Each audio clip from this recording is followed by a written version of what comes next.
Okay, this video is actually going to be about some questions and answers that I've done before with other teams, and today we're going to be interviewing my team CO, the Patriots. So I'm going to move around a little bit and we're going to start the questions. Okay, what we're going to start off with is basic questions. Introduce yourself, tell my viewers about yourself, your loadout, your play style, and airsoft team that you run. Alright, well my name is Kevin Chip Chapala. They call me Chip, short for Chapala. It's stuck with me for a very long time, moved over into the airsoft world, and it's been married to my name ever since. My loadout is very simplistic. It's mainly AEGs and CO2 pistol. I've been using AEGs since I first started. Half the hobby to me is tuning them. So when they go down or break, it's just an opportunity to make them better. I've been using pretty much the M4 platform for the last decade. I have two M4s. They've been with me ever since and still in use today. As you see over here, I also have a couple different ones. The G36s were my platform before the M4. And just recently I picked up the MP5 off my XL Keeper. Now they're just future projects. I have some ideas for them. When I have time and when I have the money, we'll go through them and make them shoot just as good as the M4s. When it comes to my gear, I just recently picked up a new plate carrier, but I basically used the same plate carrier that I used to have since I've been using the M4 platform. I built it for that, set my pouches up, and I had no need to wear anything different. It had everything I wanted. How I gear myself is to be prepared for anything that happens throughout a day of airsoft. If it's carrying a bunch of extra mags, if it's carrying ammo, carrying items from the field, my vest had everything I need. Now that the team is so vast, I could now go more low drag. I picked up a new vest off one of my newer cadets who is trying out for the team. He was selling his military style plate carrier. It's smaller, it's nice, it's compact. I pretty much trimmed my pouches down to half, but I have the stuff that I need. I got my radio pouch, I got my mag pouches, the pouch for extra ammo and a speed loader, and a gadget pouch for whatever else you may need in the middle of the field. So what's the name of the team that you run? I run the team, the Patriots. How long have they been around? We've been around since 2007. I know for a fact that you have 13 members right now. Can you describe like some of the members that you have, like, or what are you looking for as members? Well, when it comes to looking for members, they come and go all the time, so we're always looking for new ones. We have a code of conduct, we have safety regulations, we have gear requirements. So basically what I'm looking for are like-minded individuals with combat simulation that all of us share. Do you have an age restriction? Our age restriction is 18 plus. We are an adult team. You do not have any replica restriction that they have to have M4s or something like that, do you? No. Some teams come out there and say you have to have an M series or an AK variant, but I rather keep it to just uniform. I'd rather keep it where people just wear the same uniform. So everybody, when they come to a field or wherever we show up at, they know that's a Patriot. But when it comes to gear requirements, it's whatever LBB you want to wear, whatever gear, whatever plate carrier, whatever variant of weapon you want to use. Because just in the world of airsoft, it's so vast. You know, there's so much to choose from, and it's really just something slinging on a BB. So I give my members the creativity to choose what they want to use, as long as they go out and perform the activity. Excellent. How did you get into the hobby of airsoft originally? Wow, that's an old story. What year was it? It could have been 2003. My buddy, I was looking for something to do outside of dirt biking. I was young, and you know, I didn't mind hurting my body at the time. But my buddy came over to the house, and he had what looked like an MP5. I'm like, what is that? He said, it's a replica MP5 that shoots BBs, and I got really interested after that. It was the original TM MP5, the one that split bodies. It was pretty neat looking. But then I started doing my own research, and this was back in the day when you could only get ICS, TM, or Classic Army. Yeah. You know, this is dating it. And I went to a site from Spokane, Washington. I don't think they're still out there anymore, but Precision Airsoft. And it was a toss-up between a G36 and a SIG 552. Because there wasn't a whole lot out there. And those were the ones that interested me most. And I didn't know anybody that was in the game. All I knew is I wanted one of these guns. So I ended up buying a G36 stock one, came in a couple mags, and that was it. I got it, and then I guess after I got it, I was like, who plays? So I didn't know who was out there, and it was probably 2004-ish at this time, and it was just scouring the internet. That's really what it was. It was just who plays airsoft. There's local meetups on Craigslist and stuff like that, but no activity. There's a lot of activity down in like West Coast around that time. So California had a lot of at least a starting of a foundation of a community of airsofters. So at that time I was like, well, I got to find players because I already invested so much money into this game. I want to make sure I make out of my investment. So I ended up going to a couple different events. Funnily, well, one was there was an event at EMR, their very first airsoft event at EMR. This was way back in the day. No one knew what airsoft was, but I saw people traveling in, and there was only about 20 or 30 of us that had airsoft rifles, and we had a good time. I got to meet a bunch of people. Those people have gone and went, though I never touched base with them or kept in contact. And after that, it was, how do I find out more of these events? And then I met some people on MySpace. That makes me old. But I met a bunch of people on MySpace, which included James Dublin Holland. And he said he had a bunch of airsofter friends. I said I have a bunch of airsofting friends. This is times where I kept on meeting different people. We put our team together, or at least what I called the team, what he called the team, and we formed the Patriots. Was it originally called the Patriots or something else? It was called Red Square Patriot Squad. It was both of our team names put together, and he was my CO at that time, and we kind of just. We didn't really go anywhere specifically event-wise, but it was just like we got together, and we used to play at the Concrete City, and we'd have a good time. And as he got up and did other things and had more things going on in his life, he's like, Kev, run the team. I said, all right, and then I changed the name just to Patriot Squad, shortened it out. That's when I started making more regulations, getting a little bit tighter rule sets and everything else. Okay, very good. Good. How did you develop the team to where it is right now? It's been an evolution. Like I said, I've been in the game for a very long time, so I got to see this game evolve years and years and years of what it is today. One of my very first real events that I've been to was a place out in Lamar, Pennsylvania, right next to State College. It was called EAG, Extreme Action Gaming. My buddy Graham ran it, and he had a team called ESOG. And I do not know what ESOG means until I look it up, but I used to years ago. But they were my first taste of what an airsoft team is. What their team was, just an organized group. And they all had the same rules of engagement. They had the same safety requirements. And I was able to see those. And he showed me what his team was built on, what his ethics were, and everything else. And I'm like, I'm going to do that. I wanted to make a team that was well polished to the point where if I show up to a field, everybody's going to say, oh, here comes the Patriots. So that's what I wanted to do. I adapted their rules of engagement. I adapted some of their safety regulations. Of course, I changed a couple to suit our needs. And I adapted their, not so much their full gear requirement, but what I think someone needs to go through an event and have everything on their person that they need. Okay, very good.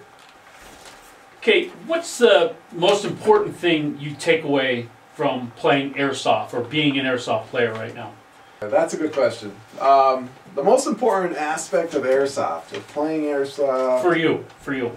just being in the sport, I just have fun with it. I enjoy everything that I do, and you can do almost everything you can.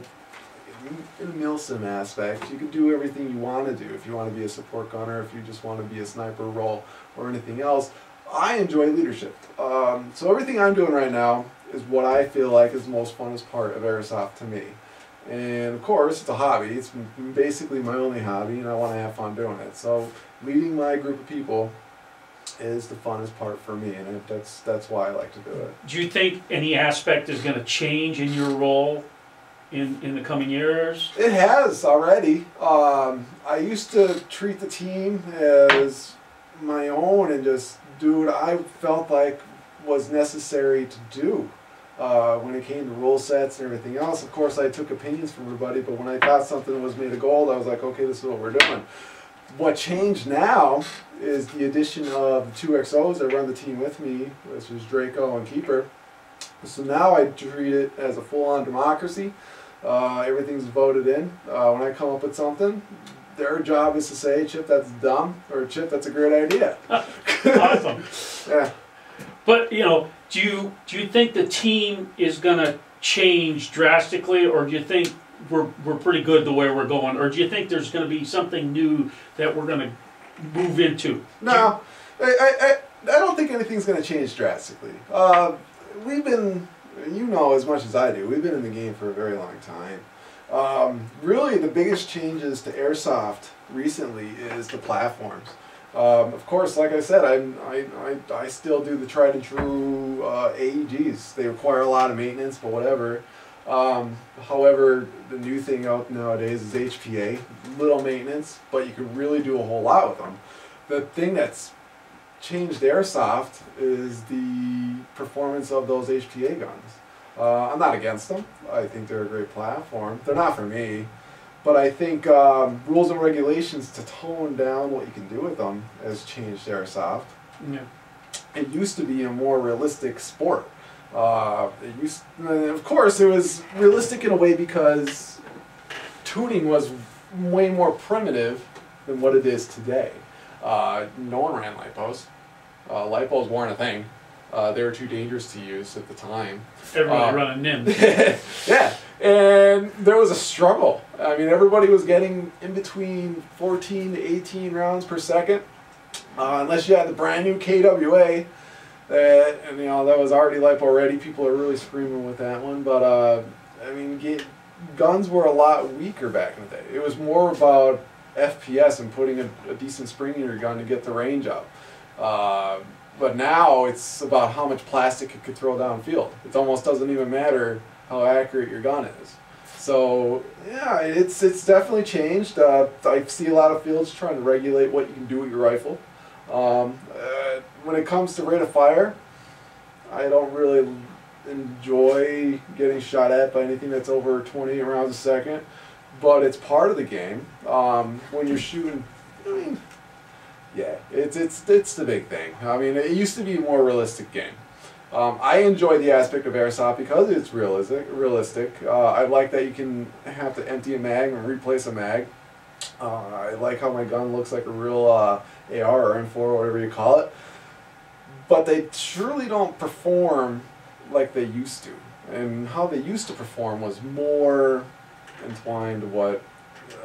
realistic. It was more realistic. More realistic rate of fire, more realistic, well, you know, like got a low cap mags, things like that. Yeah. Like bringing back the Team ESOG. And I like I said, I modeled my team off them. Their team modeled their guns, like they all teched out their own guns, but they would tech them out to the point they were the most realistic they can get to the real platform. They were all around 16, 17, 18 rounds a second.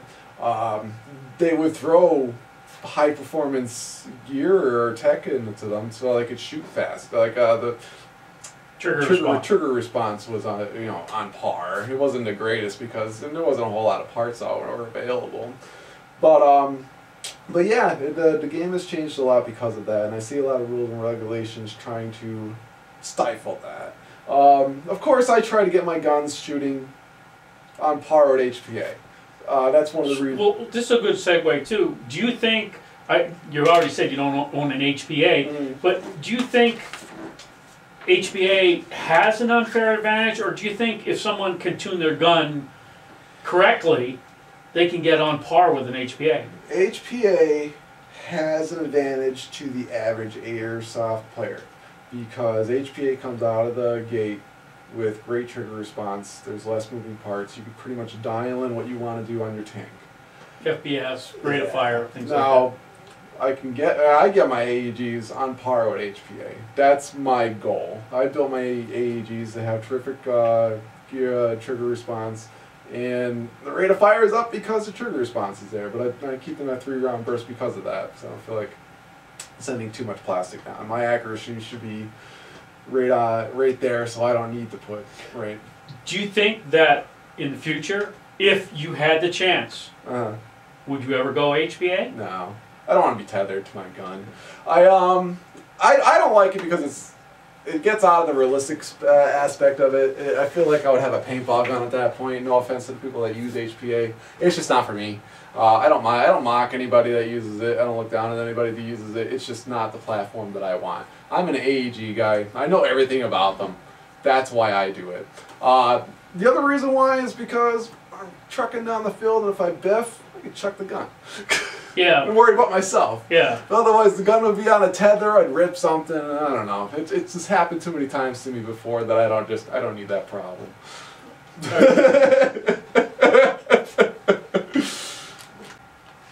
Okay, what would your advice be for a new person, a new player coming into this hobby of airsoft? Well, you can tell them it's expensive, but it's a lifestyle, especially if you want to get to the point where a lot of these teams are nowadays.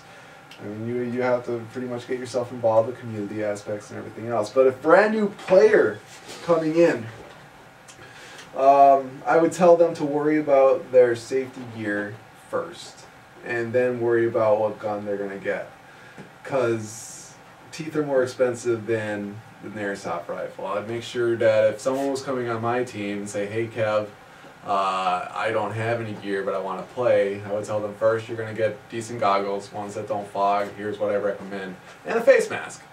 Because that's the money maker. You don't want to hurt that. But then when it comes into buying a gun, whatever, and play style, I'll tell them to just buy something right out of the gate that's not too expensive, but again, not too cheap, and somewhere around the $200 mark, and work with that. Play with it a couple times and see if you get comfy. Don't try to invest too much money at one time, just because I've seen it happen too many times. Someone puts in what they want to get, and they buy all this gear and they buy all these guns that they think that's necessary, and then they play for a couple times and they find out it's not necessary, and then they have to reallocate what they have and sell some stuff off that's never going to be used, and then readapt their gear to something else. So get something simplistic. Get yourself a nice rifle platform, get something like a cheap little H harness, and just safety gear, of course, protect the money maker, and just get yourself out there. So when you get yourself out there, that's when you see some of these guys all decked out in their gear, and then you get to see what's available. But just by just seeing people and talking to people, and people are nice enough in the airsoft world to say, hey, this is what I own, check it out. And then they get to see firsthand what's out there. Various platforms. So, and they could ask questions. What problems did you have? What did you like about it? And then they get to see different things, and then they have an idea. And then when you have that idea, that's what you build on. Don't just build off assumption of what you think you're going to need. Build off ideas that are tried and true.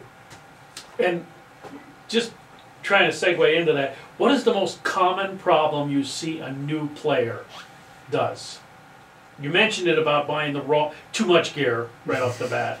But what's the most epic thing you always see new players do that you advise against doing? Lone wolfing? Yeah. All right, we'll go with that. They get out to an event. They're all excited. They get their mission from their CEO or whatever they do, and they just go out. and then they go out in the middle of the woods, and they don't know what to do anymore because they don't. Well, maybe they don't have a radio or whatnot. And everything gets confusing. Find a group of people, and there's always that group of people that are just a bunch of just stragglers, and you get to play with a bunch of people, because I think airsoft isn't about just going out there and shooting people or players or whatever you want to call them. Airsoft is a group effort. More of a community. Yeah, yeah, exactly. I mean, I don't think about it much anymore because I've had my group since 2007. I don't have to worry about not playing with anybody. But to your new player that doesn't know anybody, go out there and socialize. That's my #1 tip. Yeah, that would be it. You make friends. Find information out. Yeah, I mean, go out there, find a couple people, ask them questions, get their Facebook, get whatever you need to do, make some friends. Because then when you have that question, you have someone to bounce it off of. When you're at an event with the same field, you can just roll with them, and they can teach you what to do. Because it's not easy.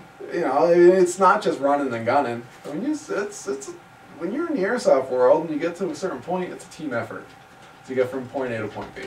And that's what I would say. Make friends. You wouldn't recommend a new player get right on a team right away? No. No. I would tell them to play for a while. Mainly because if you're going out there first thing to search for a team, you might get on a team that you don't like, and then it would ruin the experience for you. They might get on a team that they don't like you, and again ruin the experience for you. If you get out there and, like I said, make friends, maybe you make friends and they have a bunch of different teams among those friends. And you could be like, oh, what's your team like? Or what's your team like? And I can tell you the truth, one team's not going to be just like the other team. Everybody has different viewpoints and different play styles. The way they train, the way they get together, it's all going to be different. Like I said, no, don't join a team right off the bat. Get your gear out first, and then worry about your platform, and then build yourself into something that a team wants. Awesome. Awesome. Okay, what do you think is the most damaging thing happening in airsoft right now? Well, that's a good question. I'll tell you right out of the bat, I don't follow the politics. I don't argue the politics. I feel like it is what it is right now. So, just not even touch it on that part.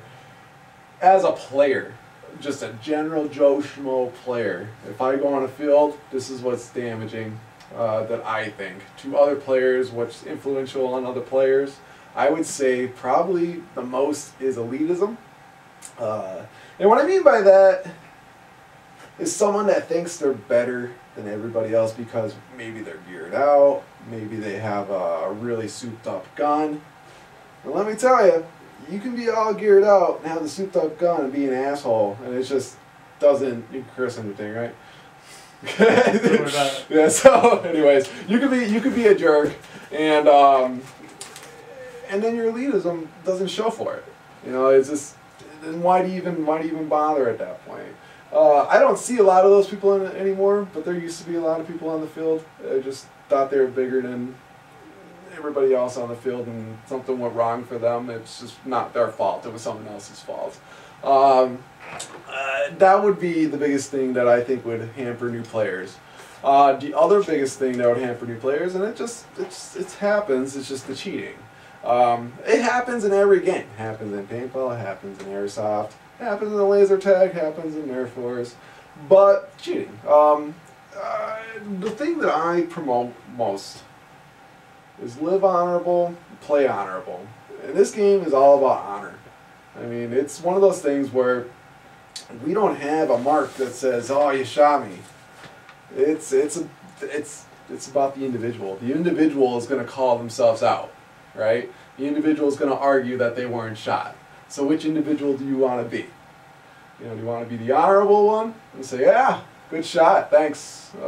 See you back at respawn. I'll come get you," or you want to be that guy? "You didn't shoot me. I shot you." Start an argument. Yeah. Don't get mad in airsoft. That's a big thing. But yeah, honored. You know, and that's the big thing then on the team. That's what I look for most of all. We have a motto. The team motto. Honor, integrity, respect. That's it. Honor, integrity, respect. Yeah, I had to think about that for a second. I was bringing it to going through my code of conduct. But honor, integrity, and respect. You know, you got to respect your fellow airsofter. You know, your integrity stands by it, and just honor. It's a game of honor. So I mean, that's the one big thing. If you're not going to come into a game of airsoft that's based on honor with good honorable mentions, then don't play. Awesome. Okay, one of the questions I have is certain states have adopted more strict control over airsoft replicas, i.e. like California, Massachusetts. Your opinion, do these controls that have been put in place by the state, do you feel this is the start of even more stricter control and other states will start adopting these controls on airsoft guns? I'm not educated on this, so I really have no comment. It's all right. That's cool. That's all right.